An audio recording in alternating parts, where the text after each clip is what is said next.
This is Datila, and welcome to the Wrestling Time Post Show. It is Tuesday, June 18, 2024. And no, you're not dreaming. I am reviewing NXT because I am a woman of my word. I said last week that if Joe Henry appeared on NXT, I would watch and review this week's NXT. And he said his name, he appeared. But I'm not alone. Joining me for this review is none other than the renegade himself, JJ Williams. Say my name and I appear as well. Right? Okay. So, they've been teasing Joe Henry, making references, say his name, he appears. The NXT crowd has been wanting Joe Henry, and it finally happened tonight. Finally showed up. Joe Henry was on NXT. That he was. And I made sure to message you because I wanted to make sure you were going to be a woman of your word. I am a woman of my word. And her response to me was, I'm aware. Because I already knew. I tell you, I know what goes on NXT somewhat because of Twitter. Just so nonchalant in the way that you replied back to me. No excitement in the message. Just like, I'm aware. Screw you. I'm going to have to do this review. I don't want to. I'm aware. Yeah. Those are my exact thoughts. But let's kick things off talking about Joe Henry. For those of you who don't know Joe Henry, you got a taste of him tonight. He is amazing. He's an incredible talent. I was expecting Matt Hardy in the Battle Royal with the White Six. I'll get to that right now. I really like the fact that Joe Henry was technically the last one to come out, and they gave him time to do his usual promo. I really, really like that because I was like, I wonder, I didn't know if they gave him time to do his promo, which I'm so happy that they did. For those of you who don't know or who don't watch my TNA reviews on Body Slam, you guys know that I believe in Joe Henry. I believe in 252 pounds of pure motivation, the answer to all of life's problems. I believe in Joe Henry. And it took a long time, but JJ finally believes. Yes. I began believing earlier this year. I fought it, much like in the same way that Datila fights doing these NXT reviews, but she's here for 2 weeks in a row now. So, Right. So the NXT kicked off with the NXT title #1 contender battle royal. And I have to say, like I said, Joe Henry was the last guy to come out. They gave him his promo time. And he wasn't the last one because Ethan Page came out after him. He was second to last. Yeah. And I was a little bit bummed, they let him get his promo, which was good, but I was kind of bummed that he stopped his promo when they were about to do the whole wave your hands from side to side, because I wanted to see the entire NXT audience do the arm waving thing. Like, I wanted to see that for a moment, and then he could have started his promo. Yeah, I was disappointed they didn't go wave your hands from side to side. But did you hear how crazy that pop was for him? Yeah. I hope that after today's episode, and I hope that Jordan Grace being in NXT, I hope we can finally put the nail in that final coffin of people saying that who watches TNA. Because clearly people watch TNA. They knew who Jordan Grace was. They know who Joe Henry is. We have to stop saying that who watches TNA, because clearly a lot of people watch TNA. They know who Frankie Kazarian is too. Did you see the videos online of his entrance? Because he was already in the ring when the show started, but they've posted the video of him coming out. He was the first one in. and the response people gave when his music hit, chanting TNA for him, people chanting Holy Yes when he came out. So, like, I agree. People clearly watch. People, well, he came out first because he's the king of TNA. That's right. Yeah, people clearly watch, and I'm hope that this finally puts a rest to the people don't watch TNA. Like, no, people obviously watch. Okay, so let's just say when I first saw, because I didn't, you have to remember, I don't watch the show. I don't watch NXT live. I'm spoiled by social media, and so when I had people telling me, "Oh, Joe Henry got first eliminated," it's just I always wanted to see Ethan Page and Joe Henry go head to head. What a night! Yeah, that was a fun spot seeing Joe Henry and Ethan Page go head to head. Unfortunately, I don't think they've crossed paths in TNA because by the time Joe Henry came back to TNA, I think Ethan Page was gone. I don't know if during his first run in TNA, I don't know if they crossed paths. So, but I have to say, so when I saw that Joe Henry was the first one eliminated by Frankie Kazarian and everybody went after him, I was initially annoyed and frustrated because I was like, they're gonna treat Joe Henry like this? How dare they treat Joe Henry like this? And all this and that. I was just really, really annoyed. I was like, I cannot believe they did this to Joe Henry. How dare they do this to Joe Henry?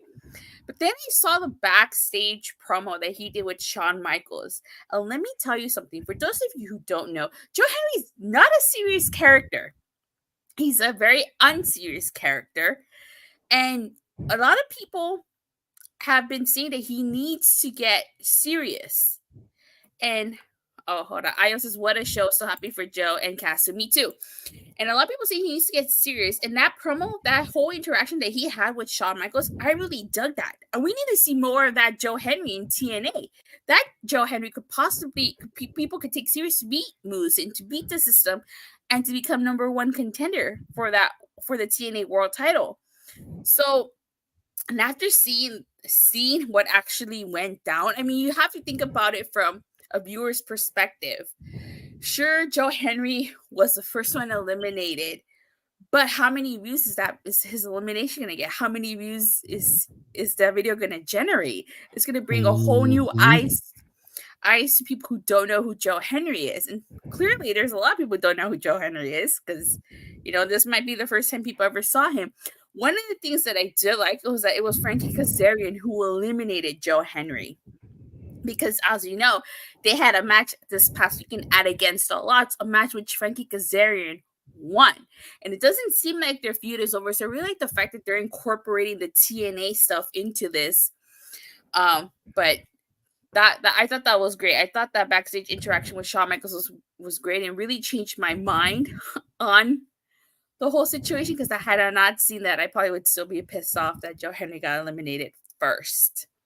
I definitely was a little bit upset that he got eliminated first. Like, I didn't expect him to go deep. It's a battle royal, and the odds of a TNA guy winning, especially when there were only two guys in the field, was going to be slim anyways. But I wanted to see him last a little bit longer. But somebody on Twitter posted something, and I'm going to read this post to you real quick. It's just a couple of lines, and I want to see your reaction to it. It's a user called We Want Cody, and he says, walk with me for a sec. What if WWE had Joe Hendry in the Battle Royal just to test the reaction with fans, which is why he got eliminated so quickly?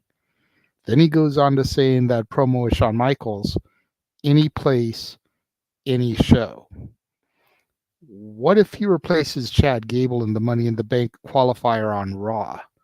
Since when we saw the Wyatt Six's debut, Gable was left bloodied, possibly dead from the hands of the Wyatt Six, or at least that's what they want to try and implement. What if Joe Hendry takes that spot next week? I mean, that would be cool. I don't know how likely that is to happen, but I think my jaw would drop if that happens. I doubt it's not that likely either, but like, this could be something bigger and better for him. I also yep, they continued to feud on TNA and showed what happened on NXT. That's true. Well, it worked because the fans said bullshit. That is true. A lot of people were Hmm. angry. Don't get me wrong. I would have loved to see Joe Henry get a couple of eliminations in. I would have, maybe one or two, or even just Yeah, three. I wasn't expecting him to win. That's for sure. I knew he wasn't going to. and I would have liked to have seen some kind of interaction with him and the Gallus boys, who are also in the Battle Royal, since they're Scottish also. Like, I would have liked to have seen, maybe, are we going to form an alliance here or what? But like, there was so much potential And that I don't think that tapped. yeah, there could have been a lot of potential for Joe Henry in this, but we'll see. We'll see if this leads to anything. Because, like I said, that backstage interaction made me think that this is it. The last time we'll see Joe Henry in NXT. I will say I'm happy for Kazarian made it to the final four. I knew he also wasn't going to win. But if I have to say, I was a little disappointed overall by the fact that it was only Frankie and Joe Henry in this battle royal. This was what, 25 people? You could have had at At least least 5. at least 5 from TNA, you know? And even if you just threw in some of the old WWE guys, like I forget who it was in the comments that said it, but Broken Matt Hardy had posted a tweet about how he may come and Oh, it's show up. Daniel. Yeah. You could have had Nick Nemeth return, former NXT champion. You could have had Mustafa Ali, who was dabbling in NXT before his contract expired, coming in as the X Division champion. Like, there would have been 3 more names that would have made sense and been ex WWE guys, and they're in TNA now. Like, just kind of everything adds up, I think. Yeah, same. I at least 5 should have been from TNA. Even like you said, even if they were 3 former WWE superstars, Or but bring it in would have just Speedball Mountain, because they had Tyler Bate in the ring, so you could have had Trent Seven in there too, and then you've got that whole thing. yeah, exactly. But regardless, though, at least I'm happy we got to see Joe Henry, and so because of Joe Henry that I'm reviewing this show. Ios's, I think 2/3 were fine. Don't need much to represent. Right. And now also during this battle royal, Ethan Page was never eliminated. He went through the side rope by Overman, and that becomes a talking point later on in the show. Yes, it does. So Javon Evans wins this battle royal, and he's going to be the number 1 contender up until this point for Trick Williams' NXT title at Heat Wave. And I have to say, I've seen very little of Javon Williams, and again, it's because Javon Evans, it's because I don't watch NXT. But from the little that I've seen, I feel like he's just definitely has a lot of potential. Yeah, Javon Evans, the young OG, is definitely someone to watch. I see a lot of Wesley in him, a lot of Carmelo Hayes in him. And I say it all the time, girl. You can start tuning in more often, then you won't be so lost. You'll understand some of these things. You don't need to just wait for Joe Hendry to show up to watch an episode. Because of this, I'm going to be streaming 5 days a week this week. Luckily, there's no pay-per-view. It'd be 6. All right, so we get a Fallon Henley segment, and she's confronting Carlee Bright, I guess, because they're talking about who deserves a title opportunity, and it's kind of leads like a shouting confrontation between everybody who was back there, and then Sol Ruka just kind of walks away. Yeah, it basically was just the women's baby face that don't really matter on TV type of segment to cram a bunch of people in. Fallon Henley, I love her look. I love her gimmick. Very Mickey James inspired here as of late with her outfits. Mickey James even commented, so did Gail Kim, with her outfit at Battleground, giving her some props. This was just a way to set up a throwaway match at the end of the day that was going to get Fallon another win. Yeah, I got that impression too. I also saw some jealous women backstage. Yes, yes. Women traditionally are catty by nature. I think you'll agree to that. Yeah, yeah.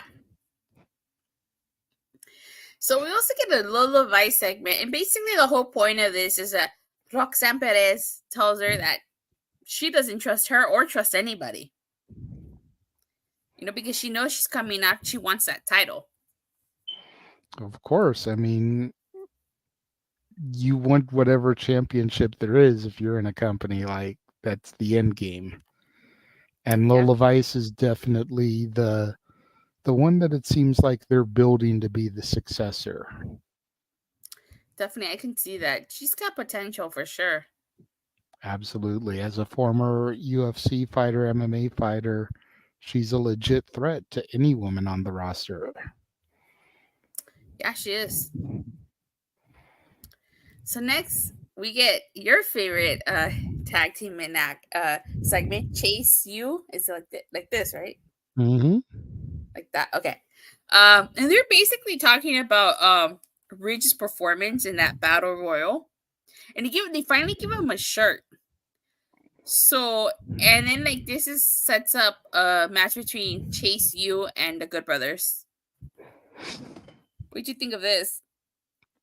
I was cool with it. I'm been waiting for Ridge to become an official member. I'm curious to see what's going to happen with Riley when Riley comes back next week. Because Riley Riley doesn't trust Osborne him, has right? been, yeah, Riley doesn't trust him. He's been kind of opposed to Ridge hanging around.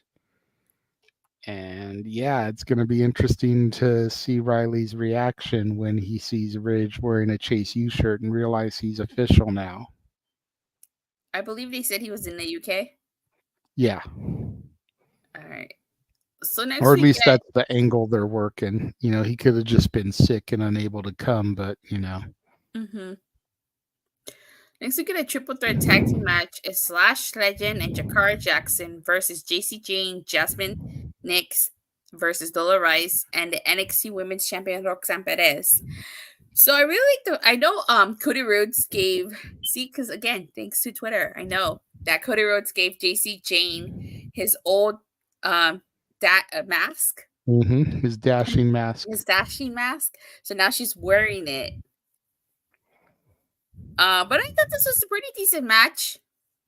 Roxanne Perez and Lola Rice getting the win, and then Roxanne Perez attacks her at the end, basically, letting her know she didn't trust her.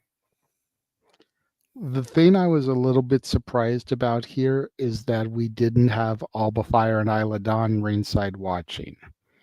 Because if you watched the post scrum from the pay-per-view, the PLE, they talked about going to all the brands. And with this big 3-team tag team match, they could have been scouting for some more competition. That is true, and it's kind of funny that Lola Vice and Roxanne Perez, who aren't an official tag team, won and beat two other tag teams who are Yeah, an official tag team. I did have a little bit of an issue with that because you could have had the same reaction by having either Lola or Roxanne get pinned, and then the other one could have attacked them post match, like, you're weak or whatever. I Yeah, never should have teamed with you. I would have preferred that because it's like, they're not really a tag team. I feel like this was a whole can they coexist type of thing that WWE likes to do a lot. Yeah, I agree, but I don't think it was necessary because you ended up with two established tag teams taking an L over this makeshift team that just attacked each other afterwards. Yeah, yeah, I agree.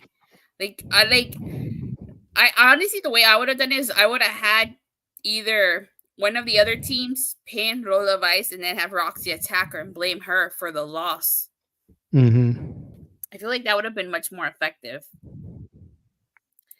The winning team should not get a tag team title shot this week in Mask. Yeah. My favorite part in this match was that DDT and side rush leg sweep combo to Jazmyn Nix and Jakara Jackson. Yeah, that was a good spot. Definitely was. So next we get Javon Evans, and basically the whole point of this is that Trick Williams. I was getting my segments confused. The whole point of this one is that he's basically thanking Ava Raine for putting him in that battle royal, but then Ethan Page confronts him, and this sets up the main event. It's going to be Javon Evans versus Ethan Page in the main event of NXT because Ethan Page never got eliminated from that battle royal. This is true. That's true. He did. He went through the middle rope. And he's definitely got a gripe about that because how can someone be the number one contender if he never got eliminated? That's true. And as we all know, in order to be eliminated from a battle royal, you have to go over the top rope with both of your feet touching the floor. Yep, the Shawn Michaels rule. Mm-hmm. So next we get the NXT Women's North American title match, Kelani Jordan versus Michin. This is Kelani Jordan's first title defense. Yes. And the Good Brothers go out there with Michin. I don't know who that is. Is that OTM, I think? That came out? OTM? I missed it. Probably, yeah, because Jada Parker came out, so yeah, it would have been OTM then. So OTM came out, and they confronted the Good Brothers, but then Jada Parker, basically helped Kelani Jordan retain her NXT Women's North American title. To me, I kind of feel like Kelani Jordan should have won this match on her own, because this is her first title defense. If it would have been like her second, third, fourth, or fifth, I would have understood the whole interference thing. But this was her first title defense. She should have won clean. I agree. If I remember correctly, there was a little bit of a backstory between Jada and Mia Yim Michin.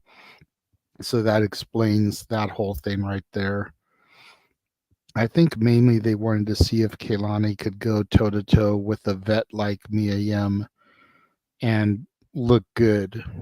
And then once they saw that she could do that, it was like, okay, well, we can get out of this now with the DQ thing or whatever, the interference. They just kind of wanted to make sure that they made the right decision, I think. Yeah. I mean, she still won with the split leg and moonsault, but it has an asterisk. Her first title defense has that asterisk because it wasn't a clean title defense. Kalani's good, sky's the limit. I'm not saying, she's not good. She is great. She does have potential, but it's just, I don't like the fact that her first title defense was not a clean finish. Right. Next, we get Ethan Page being interviewed, again, talking about how he never got eliminated from the Battle Royal. And about how he got jumped at Battleground in the parking lot, which is true. They showed their footage. And that the next time Oro crosses paths with him, he's going to deal with him. So, Ethan Page is really, really good at his character and everything that he's doing right now. I do think that he probably will be the one to take that title off of Trick Williams. Probably. I don't see anybody else that could do it right now. And I like Trick, but I think he's having a bit of a struggle here as champion. I think they may need to move the belt, if not at Heatwave, then at the next show after that for sure.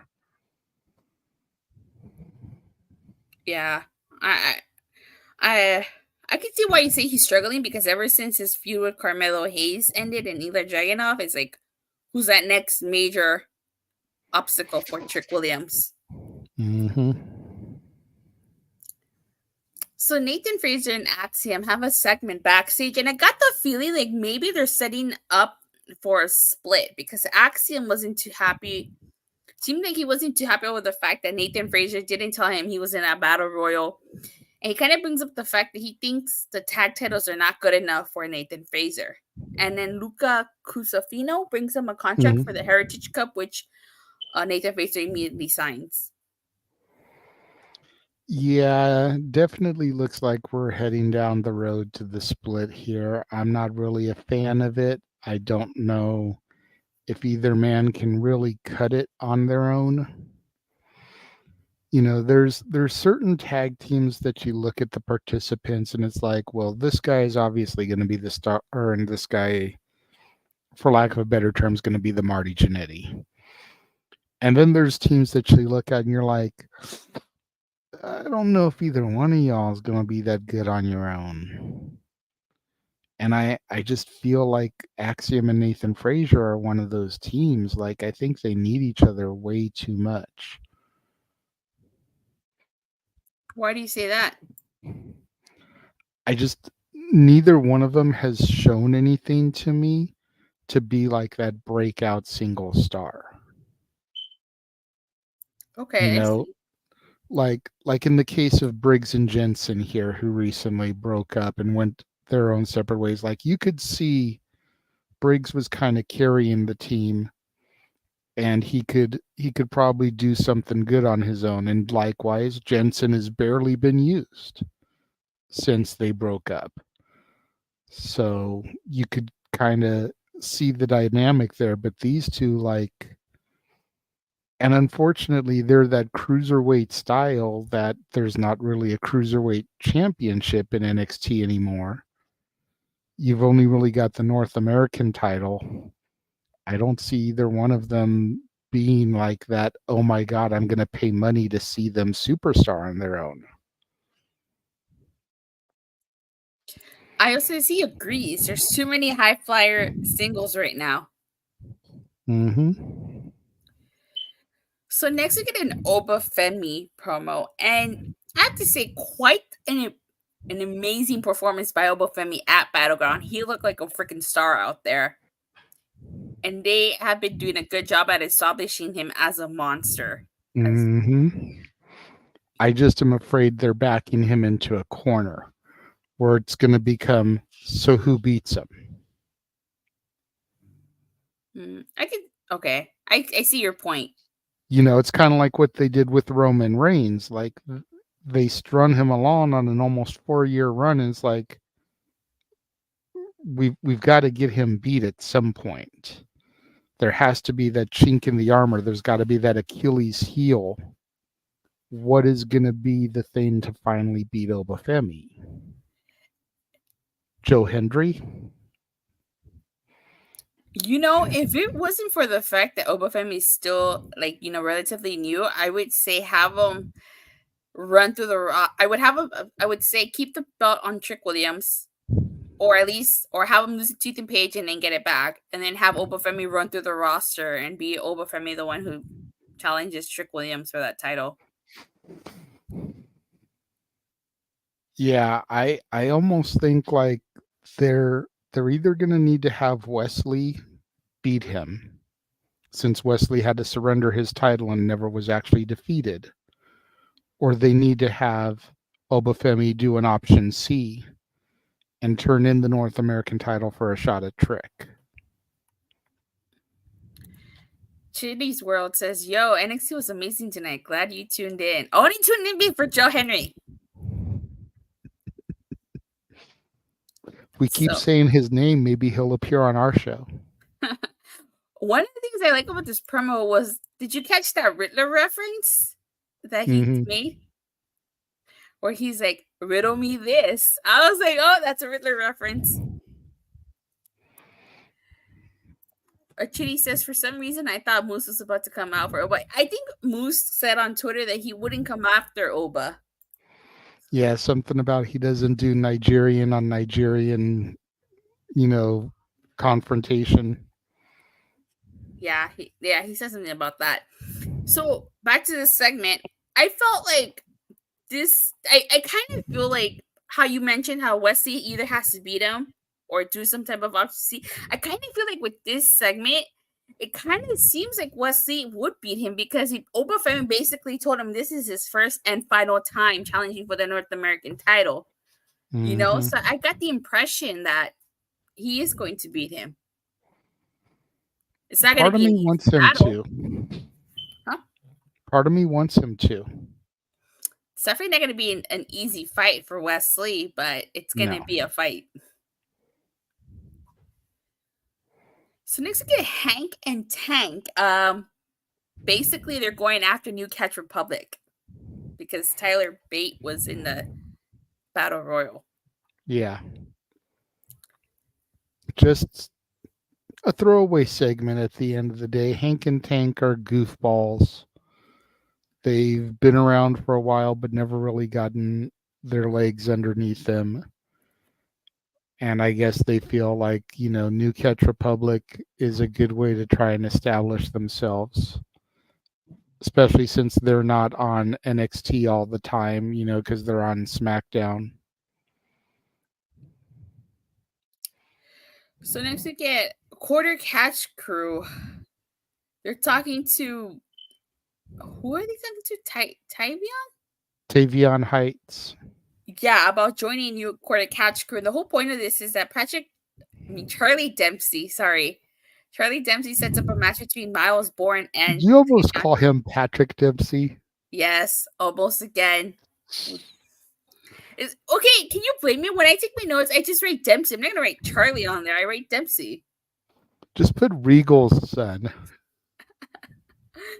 Oh. Freaking Willy Wonka looking dude. But yeah, so that was the whole point of this. Yeah, they basically just want another person to replace Drew Gulak's spot. I think that's what this is all about. Make them a quartet again. Next, we have Fallon Henley versus Carlee Bright. I don't know too much about Carlee Bright. Is she still training? I wouldn't say she's training, but she's definitely a newer addition to the roster.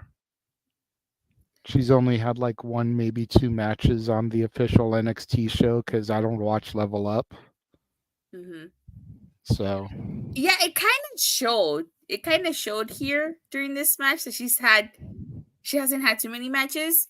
I'm sure with some more work, she'll definitely improve. But I just wasn't a huge fan of this match. Yeah, I think it was more about trying to assert Fallon Henley as a dominant heel persona because so many people want to love her and they're trying to push her as a heel right now. So it's more about that, I think. I can see that. So we get an Eddy Thorn segment, and I heard that while Eddy Thorn was being interviewed, Brooks Jensen was in the back getting arrested. That's why they were cop cars and stuff. Interesting. I missed that part.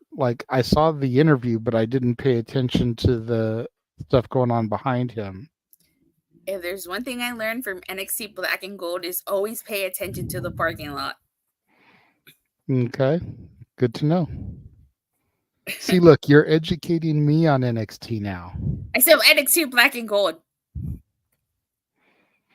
So basically, the whole point of this is that he basically wants to be a part of NXT in any capacity because it's hot right now.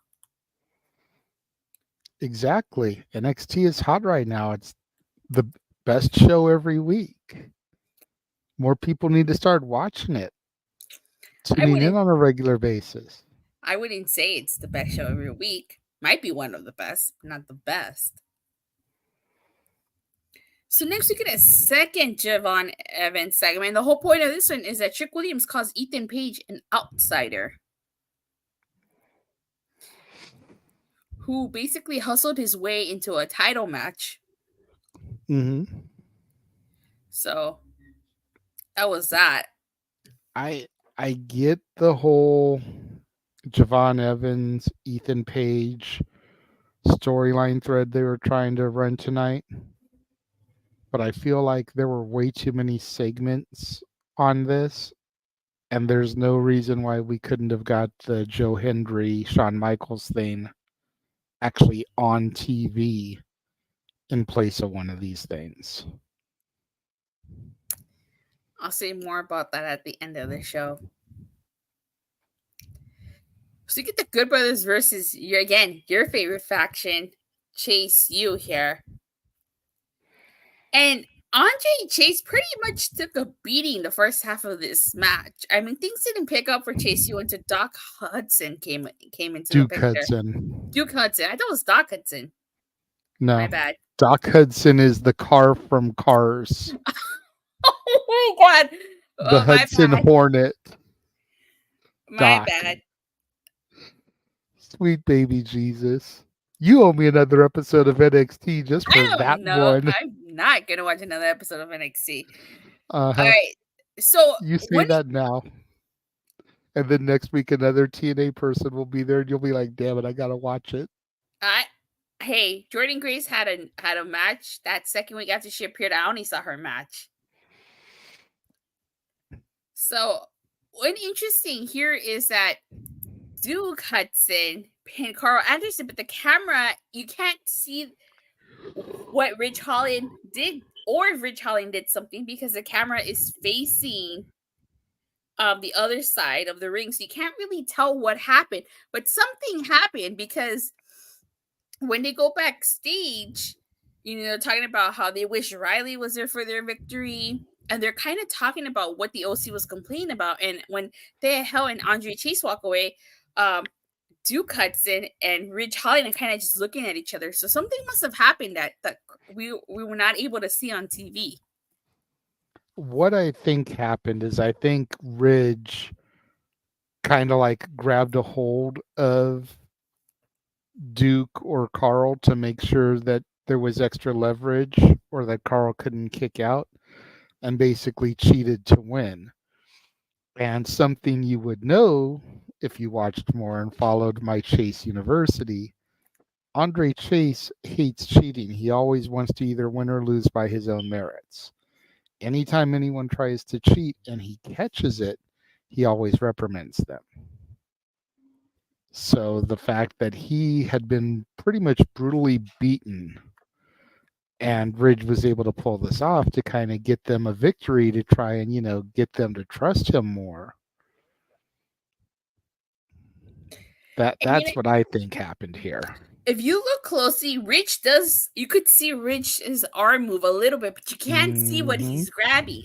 So like you said, maybe he held on to Carl Anderson, or maybe he was holding on to the Duke Hudson's foot to prevent Carl Anderson from kicking out, but he did something.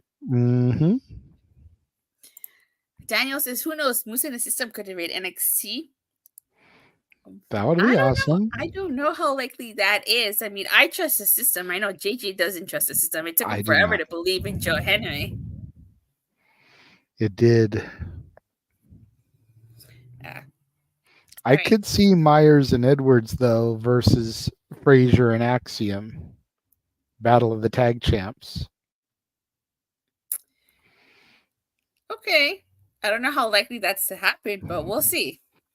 Okay, but up until a couple weeks ago, how likely would you have thought Joe Hendry showing up? I just don't see it. No, Joe Henry I kind of saw because they kept making references.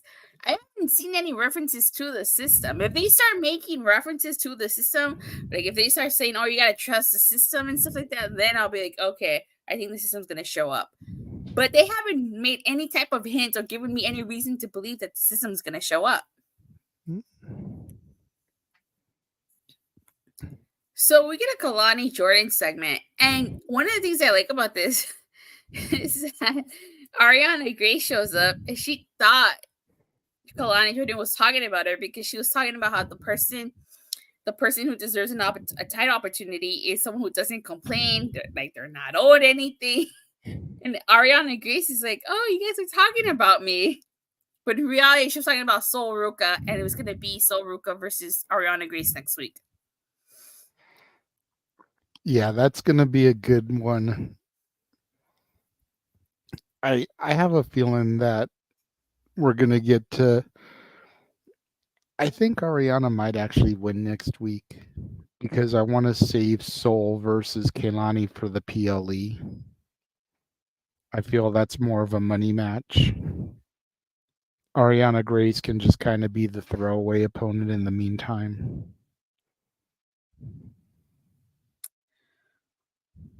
We'll see what happens. And with all the TNA crossover, I'm still waiting for Santino to show up and acknowledge his daughter. Yep, or for her to show up on Impact. See, that's what's got me interested now coming out of Against All Odds last Friday, and now this is. I'm looking forward to TNA Impact on Thursday to see if we have any more crossovers. I said, speaking of Ariana, where's Gigi Dolan? I believe I read that she's injured. I haven't heard anything. And even if she's injured, they could still be doing the backstage segments and vignettes they were doing with Georgina. Yeah, Daniel says, I know she's injured. Emmanuel showed up. It says, we wanted to tell Noah so badly that Henry appears. I think Noah knows. Yes, he does. I messaged him. I And think, in return he sent me the beginning of Joe Hendry's theme song. well, yeah, you say his name and he appears. So the main event ends up being Javon Evans versus Ethan Page with Trick William on commentary. I thought this was a great match, but I question the decision to have Ethan Page beat Javon Evans, especially because like Javon Evans just won the Battle Royal and that makes him number one contender, and he's out here losing to Ethan Page. And now Ethan Page even was like, now I should be number one contender. And then Sean Spears attacks, and and then at the end, NXT basically goes off the air with all four men down. So maybe we're gonna get a four-way now. Maybe that's why Ethan Page beat Javon Evans, because we're probably gonna get a four-way at Heatwave. I think it's going to be a triple threat at Heatwave. I think we're going to get a tag team match. I think we're going to get a tag team match in the interim between Javon and Trick versus Page and Spears. Io agrees with me, a four-way. And then I think depending on how that match goes will depend on how the matches splinter off for Heatwave. Okay. Because we could end up with Spears versus Page and Javon versus Trick. We could end up with Javon versus or with Page versus Trick and Javon versus Spears. Like there's a few different ways we could slice it coming out of that, but I think we're going to get a tag team match either next week or the week after. And that'll be the outcome of that will be how we set up the Heatwave match. Ethan has a case, but I don't know about Spears. Guess we'll see. Yeah, maybe it is a triple threat. So that concludes the review. So on a scale from a 1 to a Sean Spears perfect 10, what would you rank tonight's show? I'm going to go with a 9. Wow, okay. I'm going to go with a 9. It would probably be a Sean Spears perfect 10 if they hadn't beaten the Javon Evans, Ethan Page stuff to death. I feel like that. I get it being the thread that ran the show, but again, we had like 4, 5, 6 segments with those people in it, and I feel like that was a little bit of overkill.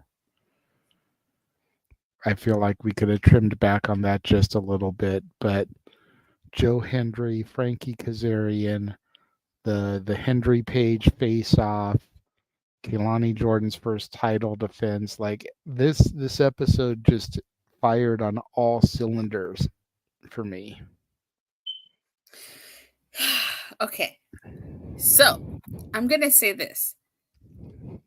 If it wasn't for Joe Hendry and Frankie and the appearances of Joe Hendry and Frankie Kazarian, I feel like this would have been a 6 for me because there was too many throwaway segments.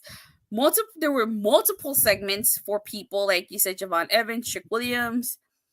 Chase, you got 2 segments. Kelani Jordan got like 2 segments. I mean, not Kelani. Yeah, Kelani Jordan got 2 segments. Helen Henley got 2 segments. It's like a lot. There were just like a lot of segments going on. And I didn't like the fact that Lola Vice and Roxanne Perez beat 2 established tag teams.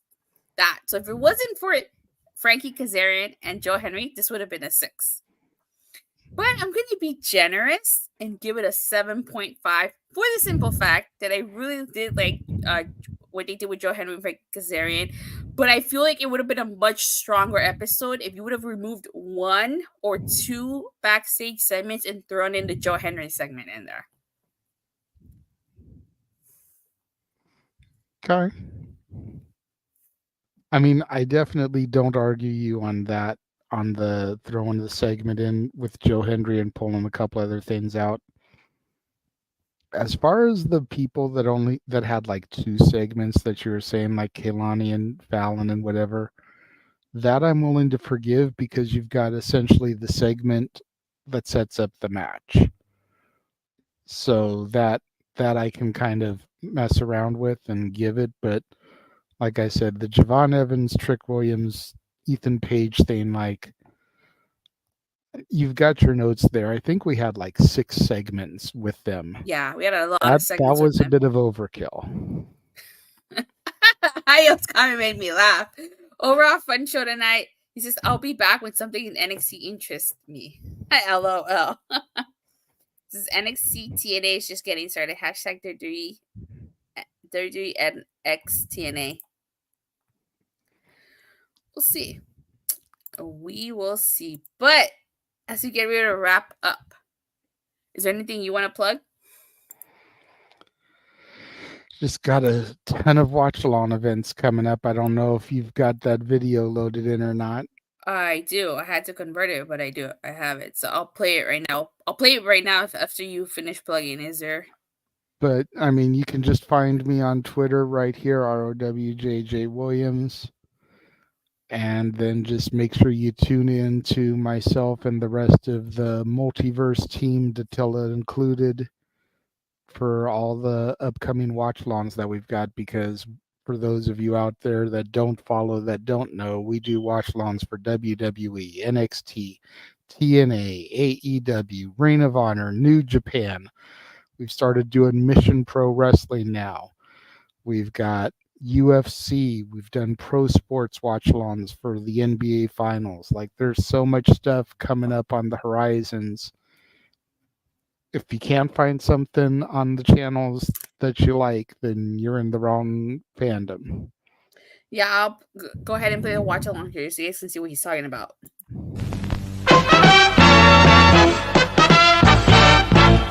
And now, preview time. So let's take a look at what's coming your way.